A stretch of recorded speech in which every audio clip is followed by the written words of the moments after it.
Coming up next on the Jeff Crilley Show, my guests are passionate about mental and emotional wellness. They're with The Brandon Show. We'll explain next.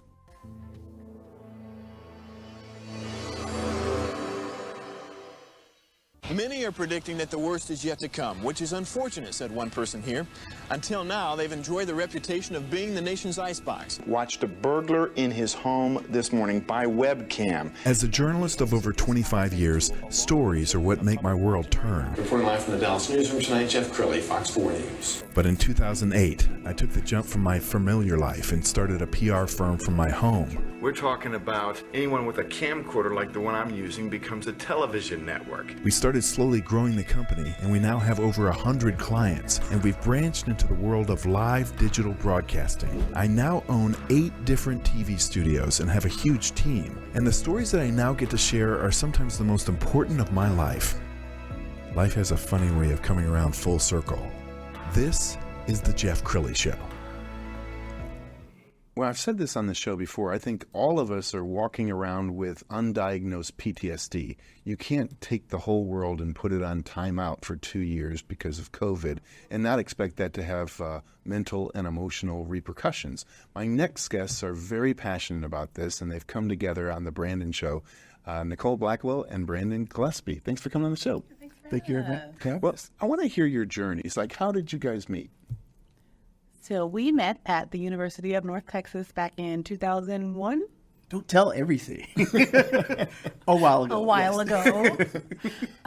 We both were working at the North Texas television station, had a lot of passion for media and just doing journalism, but not quite just straight journalism. We wanted to do a lot of good things where we could use our talent to kind of put it out in the media. So we came together on a show back then called He said, She Said. Yes. Love it. A talk show that we were working on. And then from there, we kind of worked on a few other things while we were at UNT. Outstanding. And Brandon, you came up with the idea for the Brandon Show. Yes. How long have you been doing it? So I've been doing it on and off for at least since 2008. Wow. It started out as I wanting to do like a variety show. And then as I got more and more educated, it became more and more about mental health and wellness and a combination of humor and lots of other things. So, on and off. We're going to show the website. And as we scroll down the website, when you're describing it for other people, how do you describe your own show?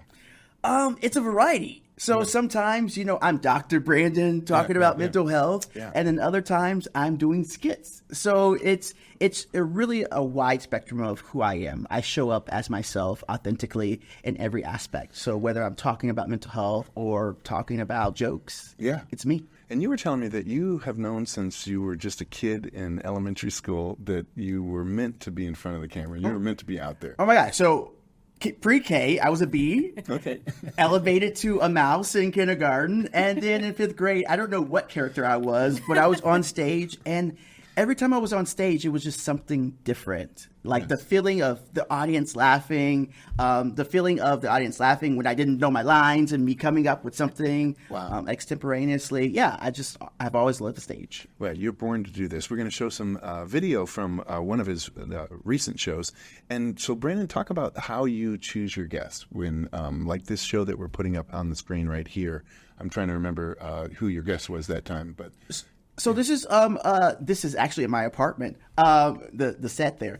This is Quentin Moore. So he's a musician and he also went to UNT, and he did this viral video where he goes out and does Valentine Grams. Yeah. And I guess the song choice was really about breaking up. And so it went viral, and I wanted to interview him, and this is that. Wow, congratulations. I love the graphics. I mean, is it a lot of work to put together?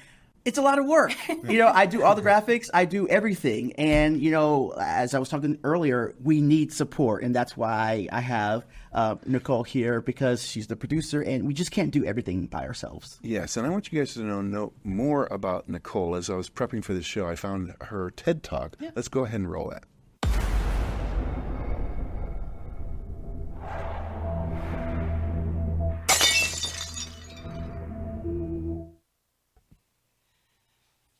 Hello, beautiful people. Today I'm going to tell you a story about my anger management journey.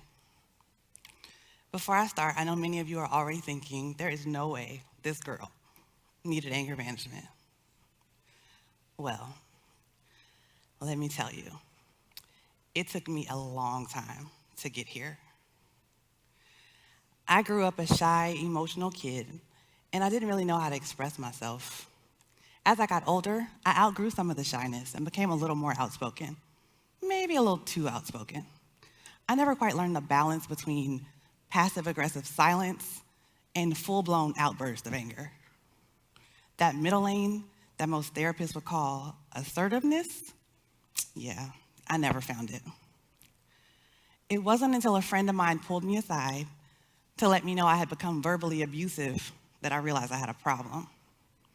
And before I could laugh it off and tell him he was crazy, out came the receipts, evidence of things I had done, things I had said, and I knew I had to make some changes.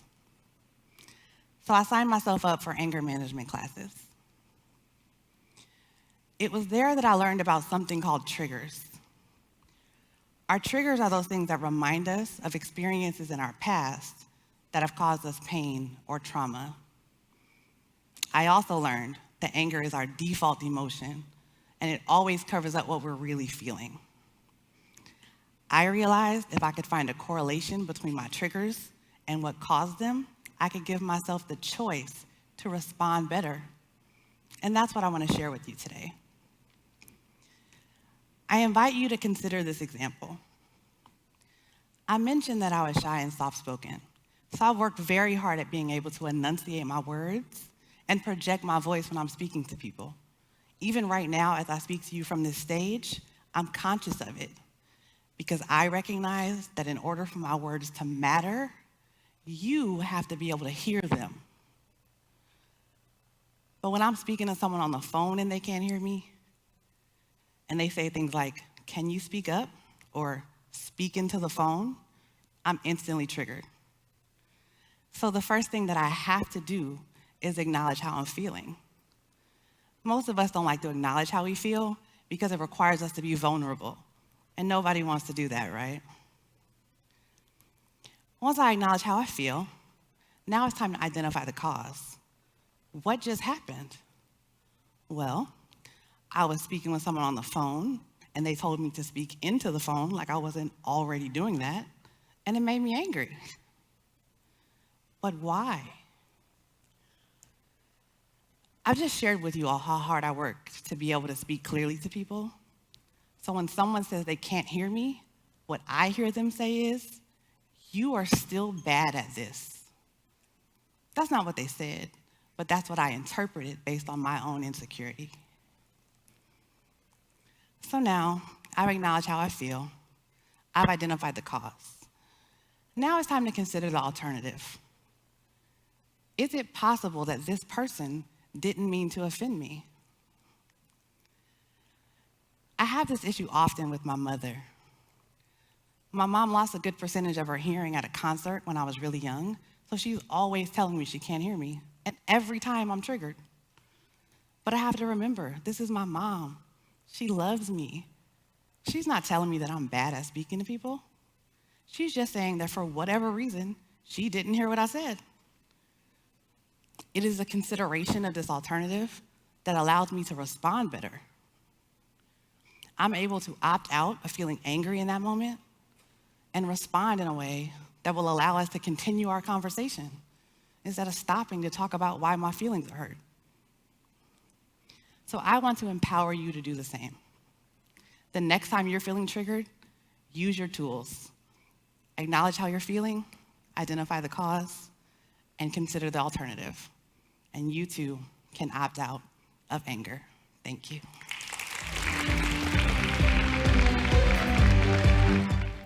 Wow, I'm so impressed. I've never got given a TED Talk, but I'm told there's a lot of pressure. Oh yeah, so much pressure.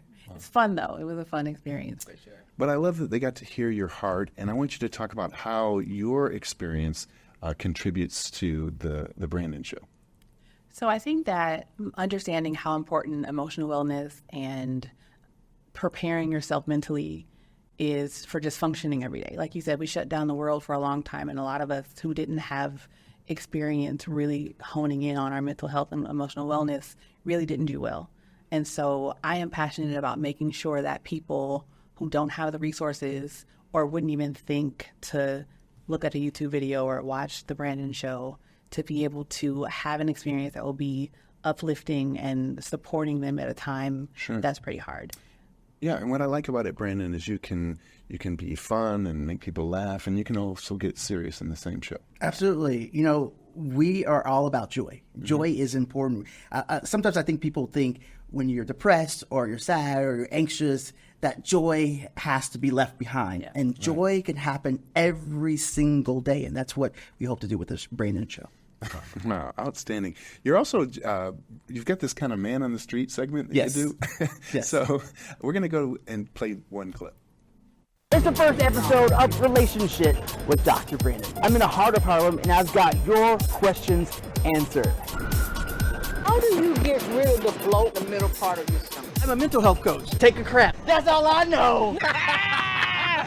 Is mental health passed down generation to generation? That's a very good question. Mental health challenges, they come from different types of things. It could be your environment, your genetics, or circumstances. Really, I mean, I'm just saying, like, is it prevalent or is it like vast and more so African Americans than Caucasian? Mental health challenges affect everyone. Okay. So it doesn't matter who you are. What we do see is that some people show up to deal with those issues. So there's a huge stigma about mental health in the Black community. Yeah, that's what I was thinking more so, because we don't go and see about it. We just say, oh, okay, she crazy. That's okay. Maybe she's just super stressed out, or maybe she does have a legitimate illness, and you need to check on it. I think sometimes with mental health, because we can't see it, it's not physical. It's not like, a bruise. It's not like diabetes. Yeah. No one takes it seriously. That's true. Everything is connected in your body, so it's absolutely important. Okay, all right. Yeah. Absolutely. That's good. Thank you. Take care, ladies. Brandon, you were just so natural. Well, thank you. Well, you told me before the show that you kind of fly by the seat of your pants, so none of that was scripted. You just Whatever happens on camera, that's what happens. And if there's something that's crazy, we edit it out. But you see, we keep mostly everything in. Absolutely. Okay, so in the final couple minutes, Nicole, where do you see the show going? So what we did before was we were looking for opportunities to highlight people during a time where the world had shut down and everyone was looking for an opportunity to just find ways to connect. And we looked for guests that had inspiring stories and things that would just help uplift people. So going forward, we want to do some more of that, but also look for opportunities to highlight things that we can do to help promote mental health and emotional wellness just in general. And so we're looking to find ways to get the message out, get more people involved in what we're doing at the Brandon Show, and then really look for ways to make our mark in the wellness and health and wellness field, and also in the industry. Outstanding. Brandon, final thoughts. Yeah, we just want to bring back appointment television. We want you to be a part of a life. And we know connection is a human experience. And we want to find a vehicle to connect everyone. Connection is so important. And so bring joy, bring some humor, and just bring some connection, because it's so important. Outstanding. You guys are amazing guests. We're going to have you back again. Absolutely. All right, we're going to end with their website. Make sure that you tune in. It's brandonshow.com. Nicole and Brandon, thanks for coming on the show. Thank you so much, Jeff. You bet. That's it for now. We'll see you next time.